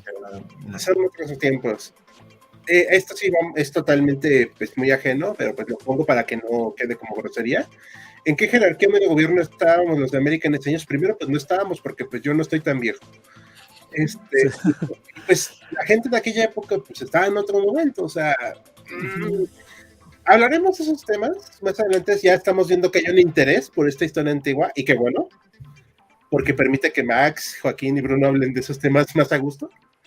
Pero les parece, vamos a irnos proponiendo en un en vivo, ¿va? Sí, Vale. si no me recuerdo, en Mesoamérica, y me corregirán, creo que en ese momento la civilización más desarrollada era la de Tikal. Sí, creo que los mayas no estaban en el Los clásico, mayas pero eran los que estaban, lo que se llaman en el clásico. sí. Y pues bastante desarrolladas, de hecho. Ajá. La cara de abrumamiento de Maximiliano. Así de Sí, no. porque Teotihuacán fue después, ese sí estoy un poquito más Y seguro. los olmecas fueron antes. Sí, Y los fueron aztecas muchísimo fueron antes. exactamente. Y los mexicas, bueno, mucho después. Mucho después. ¿Y los aliens? Los Vale. aliens, les faltan 50 años para llegar. Ah, bueno. ¿O ¿Tiene 40 alguna? años? Ya no me acuerdo. Ah, bueno. Aquí conociéndome la historia, saludos a un canal hermano. ¿Tiene alguna relación esto con el mito de la raza aria que usaría el señor del bigote chistoso?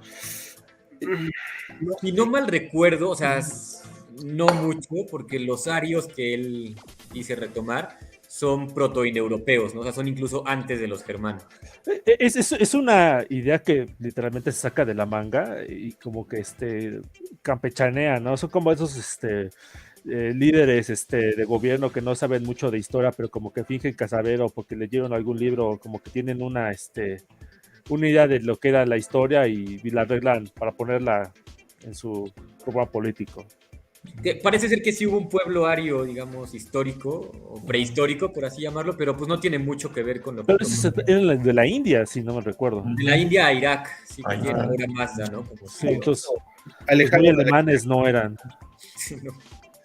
¿cuáles eran las tribus germánicas? Más o Un menos. montón de nombres. Sí, hay muchos. Brúcteros, Mira, te puedo canaos, decir, tobocos. podemos decir unos cuantos porque son de verdad muchísimos, pero podemos destacar, por ejemplo, a los anglos, a los sajones, a los francos, a los lombardos, a los visigodos, ostrogodos, vándalos.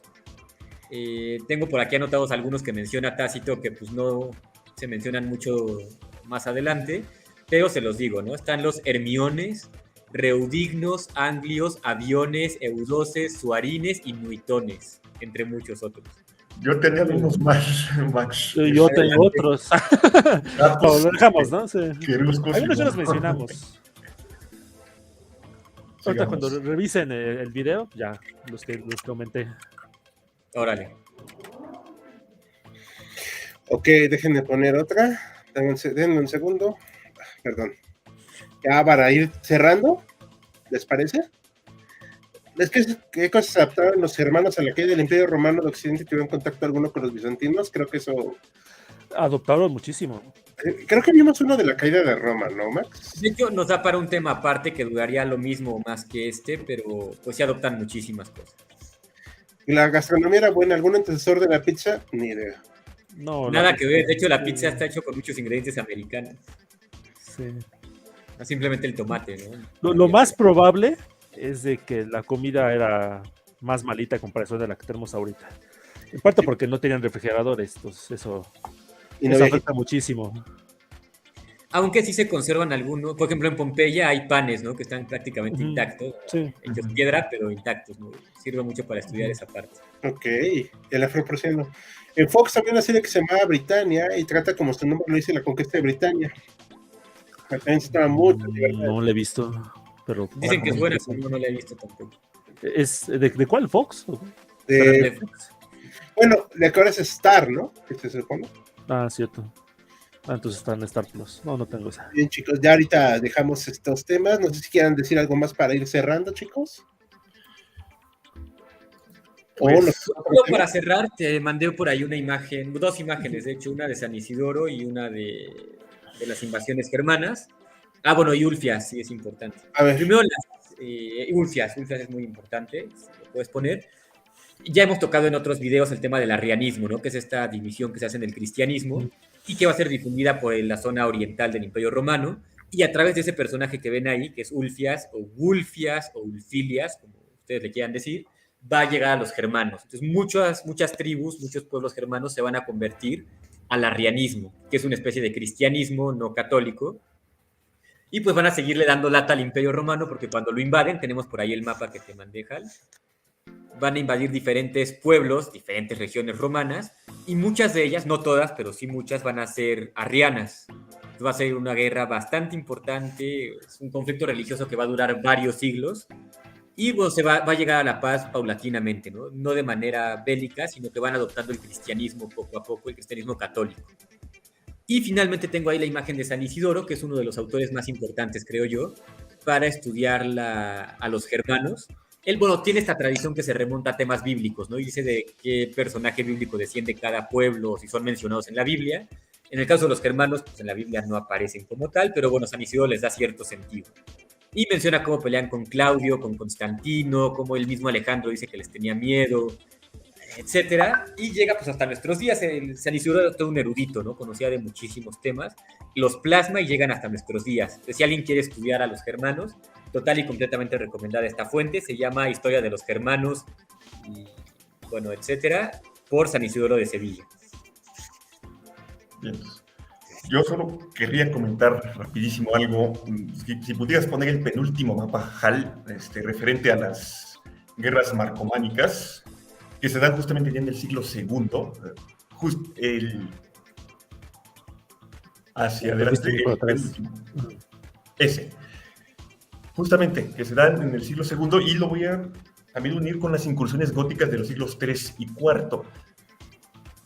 Tenemos en este sentido, rapidísimo, una serie de cuestiones con el Imperio Romano que realmente le toca la tormenta perfecta, si nos ponemos en ese sentido. En época de Marco Aurelio, que son las guerras marcomanas, donde se ambienta la película de Gladiador, que resumidísimo, son las invasiones más graves de tipo germano desde la época de los cimbrios. O sea, los germanos llegan hasta el norte de Italia. Y no solamente estamos hablando de marcomanos, hablamos de cuados y de otras tribus iranias que se hallan con ellos. Marco Aurelio los logra echar e incluso llega a jugar con la idea de expandirse al norte del Danubio, pero se muere. O sea, son guerras agotadoras. Cómodo llega a combatir un rato con ellos, no es el Cómodo así tan villano como lo pintan en la película. O sea, sí llega a pelear, pero sus consejeros le dicen, esto nos está costando mucho dinero, mejor la frontera del Danubio como está, hacemos la paz con los marcomanos, ya les dimos bastante caña, como dicen por ahí, y que se estén quietos. Problema, viene el siglo III. Además, Roma en ese momento tiene una peste que le quita un montón de gente, incluidos soldados. Tiene además un nuevo vecino en el este, ya no son los partos, son los persas, bastante más belicosos. Y además, para colmo, está en una etapa de anarquía interna. Entre el 235 y el 280, ningún emperador dura más de 5 años, casi todos son asesinados. Algunos duran días. Hacen su agosto, como se dice, ahora son los grandes villanos, los godos, los gépidos, los euros y otra vez otro grupo de tribus iranias, saquean todo lo que es el norte del este mediterráneo. Grecia es saqueada, lo que ahora es Turquía también sufre, y solamente con victorias como las de emperadores como Claudio II, gótico, o Aureliano, se les logra echar atrás. Luego viene el siglo IV, que ya es con los hunos, que es verdaderamente el acabose. Ya no estamos hablando de incursiones de saqueo, es una migración gigantesca que va a desembocar en Adrianópolis, con los godos masacrando a la flor y nata del ejército romano. Y al mismísimo emperador, de hecho. Efectivamente, Valente muere, y de ahí en fuera ya el imperio va cuesta abajo. Pero ya, esa es otra historia. Y creo que con eso podemos cerrar el tema del día de hoy. Perdón, estaba apagado, discúlpenme. Para concluir, perdón, es que sí lo estaba oyendo con atención. ¿Algo con lo que quieran cerrar? Pues solo un poquito trascender también la idea de Roma y Germania como siempre en confrontación. También hubo bastante comercio entre ellos y bastante intercambio cultural, como hemos mencionado. No es solamente guerra, la frontera no es un muro que no pasen, hay bastante intercambio, básicamente. Quería comentar eso. Ok, Joaquín. Pues sí, nada más enfocar eso, ¿no? De que eran pueblos muy extensos, que eran muy diversos entre sí, y que en general, cuando van entrando en contacto con el Imperio Romano, ya a finales, lo que se suele llamar el Imperio Romano, pues terminan la mayor parte de ellos romanizándose, integrándose al mundo romano, y eso en buena parte le va a dar esa forma a la primera Edad Media, ¿no? De hecho, hay historiadores que dicen que la Edad Media no termina cuando cae el emperador Rómulo Augusto, termina cuando llega las tribus árabes, o sea, los musulmanes, después de Mahoma. Eso ya sería otro tema a discutir. Perfecto. ¿Algo más tú, Max? No, pues nada, solo destacar la importancia de los godos, que son como los eternos enemigos de los romanos, y que, como bien menciona Joaquín, va a tener una gran relevancia para el nacimiento de la Edad Media, ¿no? Cuando ya se empiezan a mezclar las costumbres y las personas germanas con las costumbres y las personas romanas. Las instituciones se mezclan, el derecho, la religión, y va a ser una época totalmente diferente. Termina la antigüedad y comienza la Edad Media. Perfecto. Pues bueno, yo quiero agradecerles a todos por esta enriquecedora experiencia. Estoy menos burro ahorita, después de escucharlos. Y pues agradecer a todo nuestro público conocedor y espectadores que nos dieron muchas preguntas hoy, estuvieron muy buenas. Esténse pendientes para la próxima semana que habrá votación. No habrá votación de este live que viene porque lo haremos con Isabel Celuloide acerca de la rendición de Japón. Así que hablaremos de este tema y de unos temas medios cabrosos ahí de esa rendición. Entonces, a nombre de todo el equipo HC, nos despedimos y hasta la próxima. Que tengan buenas noches.